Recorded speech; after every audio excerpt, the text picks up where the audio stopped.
It's been really shocking because I think I underestimated how different we are. And I think that although we are from different parts of the world, I'm from Ithaca, some of these kids are from Lebanon, Iraq, all over the place. It's really, really very valuable to see how we are very, very similar in many ways. And at the end of the day, we're all Cornell students.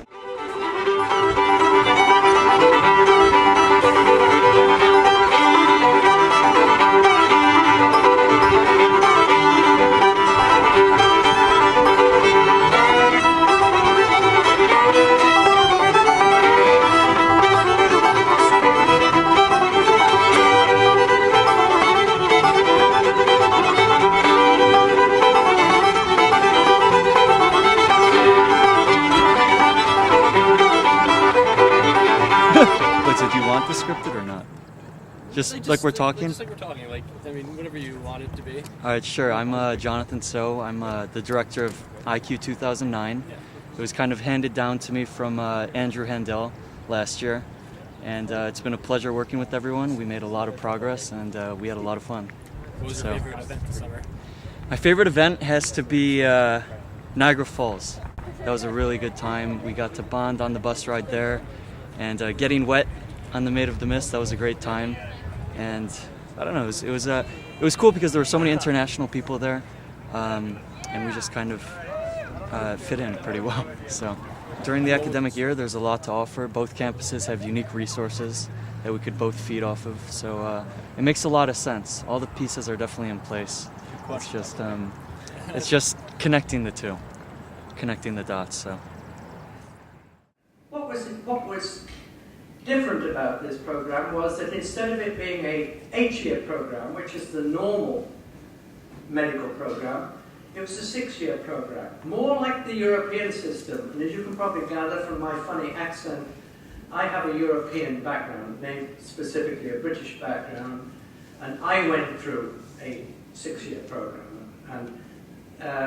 And so it became a 2 plus 4. 2-year undergraduate, and that's what I was in charge of, the 2 years undergraduate.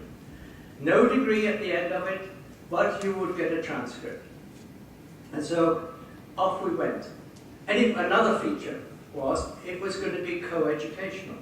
That's quite a revolution in that part of the world, but the whole thing is a revolution, bringing American universities to Qatar. And we were the first. Cornell Medical School was the first. And then there are now 6. See if I can remember. What's the plausibility of Ithaca students going over there? Oh, well, that would be built into the exchange. Into the exchange, okay. Yeah. So is it that's what I was going to ask. Yeah, the students are the currency. That's what it has to And be. that's what I was going to ask you. Okay. Do you think that students... Hands down, yes. Yeah, Hands that's down. what I thought too. I'm an ambassador, and the program's a lot of fun. And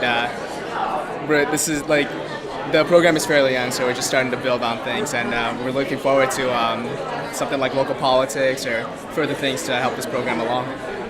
I'd really like to have an understanding of how local government works, and beyond that, I'd just like to have their perspective on what they think about the way we run things and do things. And I can't imagine what those are, so I'm really intrigued and I'd love to learn more. Also the experience of meeting the Qatari team here, and so yeah, I have to say that I'm very glad that I was part of this program, and it's been a great experience. At first, when I started, I knew nothing about the Muslim world. I was a stranger. I was a little bit frightened. I didn't know what to expect. But I soon came to know that the students at Cornell Ithaca and the students in Doha are basically one and the same. Their similarities are so much greater than any differences. But I, as well as my students, have learned a ton from the interaction. Sure, I'm Susan Murphy. I'm Vice President for Student and Academic Services here in Ithaca. I'm the Chief Student Affairs Officer and was invited by Alan Miller, who I've come to know, so I'm here for an enjoyable evening. I guess my hope is that we find a way to continue the linkage during the academic year which is hard. On the one hand, technology permits that in a way when I was at school I couldn't have envisioned. On the other hand, absent the personal connection that gets made in the summer, it's probably hard. But I think my vision would be that the connection between our Qatar campus and our Ithaca campus can go on throughout the year. The challenge is probably trying to get to know each other and the cultures better. I mean, for example, we don't know that much about the States. Some of us, it was our first time coming here. And also, all of them, none of them have ever been to Qatar before, so that was also, it was a bit of a challenge for us to get a grasp of each other's lives and, our everyday lives, basically. And so I think that was one of the challenges, but I think we pretty much overcome it, so.